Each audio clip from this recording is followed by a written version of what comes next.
Hilton brings you new ways to stay, with experiences that let you capture the glory days. Introducing the Graduate Hotels. Each inspired by local college towns, these stays are always original and never boring. Get in touch with traditions all across the country and enjoy a stay that's a class above the rest. Book at Graduate Hotels with Hilton Honors Points at Hilton.com. It's a win-win. Hilton, for the stay.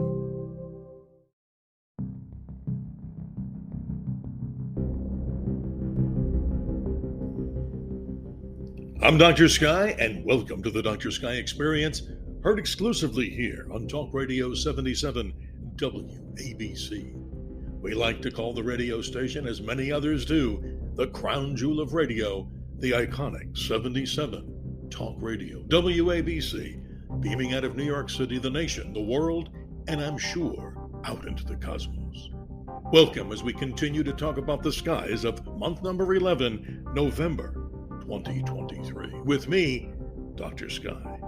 Let's begin with the moon.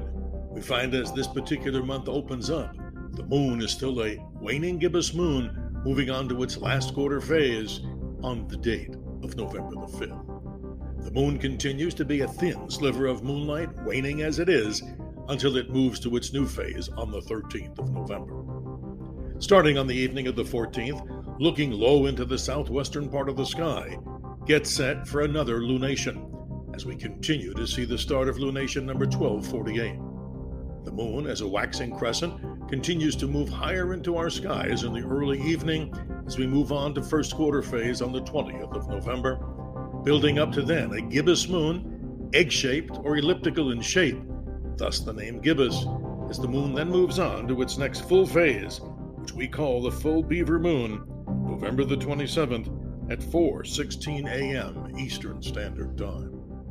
For many across the nation know that daylight saving time will end and the clocks will change accordingly. We move next to the planets, the Greek word planeteos, meaning wandering stars. And all the activity really is probably best, in my opinion, in the early evening sky. Look high up into the south as you'll get a glimpse of Saturn. I like to call it the original ring world. Why? Because it was the first planet to actually be detecting, that is, a ring system around it. But in a telescope, those of you fortunate enough to have somebody who has a telescope nearby as a neighbor or a friend, take advantage of it, because the ring system of Saturn is now tipped some 8 degrees to your line of sight. Over the next few years, as Saturn goes around the sun once every 29 or so years, we go through the ring plane, making the rings disappear for a few years at a time, making the ring system even more special now.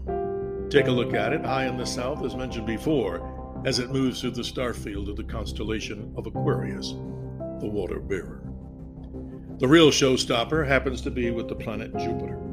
This planet really needs no introduction, the largest planet in the solar system, as you know. A planet that has more moons than just about any other planet in the solar system. Saturn once took the lead, but now Jupiter continues to reign king, the god of gods, Zeus, with the number of moons itself. This time, Jupiter will come to opposition as we move on to the first few days of November. Right around the 3rd of this month of November, Jupiter will be at its best, ladies and gentlemen, and I mean best, meaning that it'll be probably as close as you'll ever get to see it in your entire lifetime. That happens for all of us here around 8 a.m. on the morning of November the 2nd, when the planet is just shy of 367 million miles away from your eye. The next time that Jupiter will be this close, get a load of this date, would be October 16th of the year 2485. It'll be slightly less than 367 million miles away, 366 million miles and change, making it a good opportunity to see it. Not only with the naked eye is it a bright beacon of light. For those of you familiar with magnitudes, the higher the negative number, the brighter the object in the sky. The sun checks in at the all-time high number of -26. A full moon is registered about -12 on the scale of magnitude, but right now, Jupiter is just shy of -3. For those technically inclined, the Jupiter magnification, or I should say brilliance right now, is that of about -2.91. But who's counting?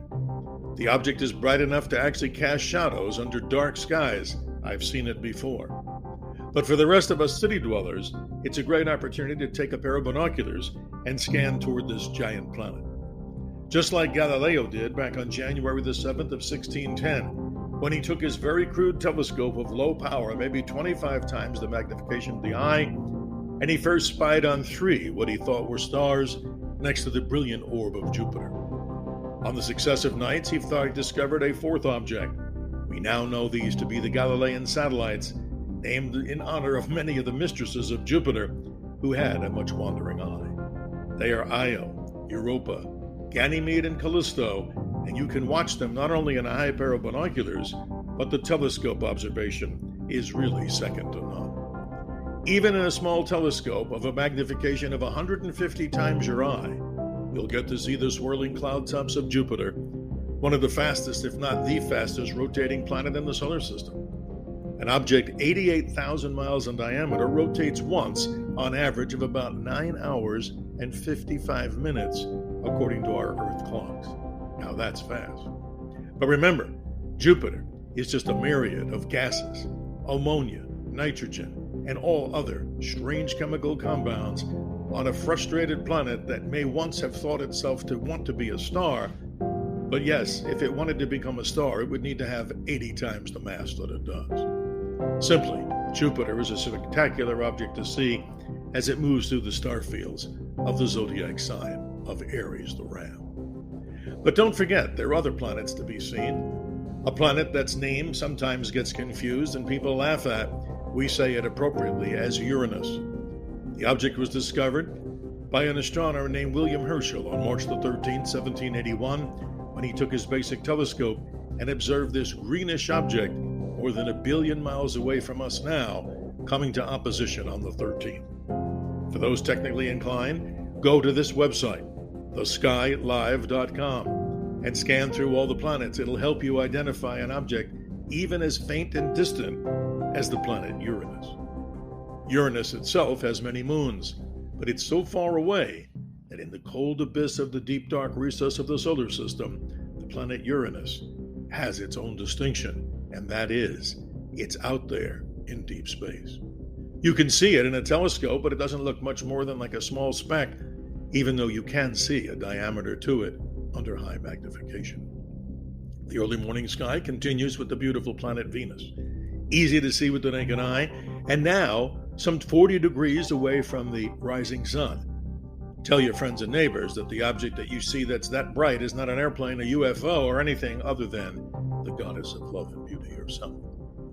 And a number of meteor showers take place during the month of November. We begin on the morning of the 5th with the Southern Torrid Meteor Shower. You may get to see, if you look high into the northeast sky after sunset, maybe a few slow-moving fireballs, all courtesy of a comet known as Comet 2P, the Comet Encke. And then as we move further into the month of November, on the evening hours of the 11th and 12th, I would suggest looking in that same direction again after sunset for the Northern Torrid Meteor Shower, which can produce occasional bright fireballs. So, if the sky is your oyster, you have an opportunity under hopefully nearly dark skies because the moon is new on the 13th.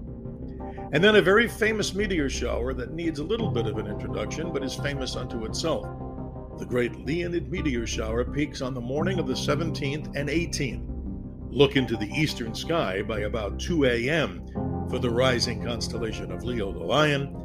All these debris, maybe 10 or 15 meteors an hour, very fast meteors, all brought to us by the comet of days gone by, known as 55P, Comet Tempel-Tuttle. Every 33 years, if you've been studying meteor showers, the Leonid shower roars. But over the course of history, this particular meteor shower, and particularly in 1966, here in southern Arizona, sky watchers got to see an incredible blast of meteors, a literal meteor storm, and I'm not kidding. From around 5:30 a.m. around the November 16th date of 1966, sky watchers in southern Arizona saw for about an hour over 500,000 meteors pouring out of the sky. So you never know what you'll get with this amazing meteor shower and sometimes storming, known as the Leonids. Find ourselves looking at the moon. It's at apogee on the 6th of November and closest to us as we move toward the period of the 21st. And don't forget, about a month ago, I hope each and every one of you got to at least experience a partial solar eclipse. And for those of you that didn't, I want to thank all of our hosts, Tom Garrity, and the entire Albuquerque Balloon Fiesta, in which yours truly was invited to be a keynote speaker on stage with meteorologist Joe Diaz of ABC Channel 7 in Albuquerque, New Mexico. Well over 80,000 people or more in the field looking to the skies. The next major eclipse of the sun will be that of April the 8th of 2024, and we'll be talking so much about that here on the Dr. Sky Experience with me, yours truly, Dr. Sky, your navigator on the highway to the heavens, reminding each and every one of you to always remember to keep your eyes to the skies. My email is drsky.show, that's DRSKY show, @gmail.com. And for all of those visitors out here to the west, we recommend two great places to eat that love the Dr. Sky Experience, as many of you tell us you do too. For Chinese food, it's Yao's Chinese Cuisine in Gilbert, Arizona. And how about New York Best of the West Pizza? Two locations here in Phoenix, Raphael's Pizza in Phoenix and Glendale. Rounding out all of our observations from the great realms of astronomy, space, aviation, and weather, with celebrity guests in the mix. And how about that? Other interviews with great Americans talking about American exceptionalism, as we here are on Talk Radio 77 WABC and proud to be part of this radio show. Join us every Sunday with John Katsimatidis, proud owner of this radio station, as we talk with him and you about things that go bump in the night to expand our minds as we join him and the listeners around the nation on the Cats Roundtable. And then twice a month, early mornings on Wednesday, 1 a.m., we talk with Frank Morano on a newly formed name for our Hour with Frank, which was called The Infinite Side of Midnight. Now we're going to be calling it Cosmic Conversations with Dr. Sky, with Frank Morano on this great radio station, Talk Radio 77 WABC. Clear skies and good health. And don't forget to email me. We'll see you on the radio to answer your many questions on things that go out into the cosmos that maybe many people in the mainstream media don't talk about enough, but you know where to find information here on the Dr. Sky Experience. Have a great month and clear skies.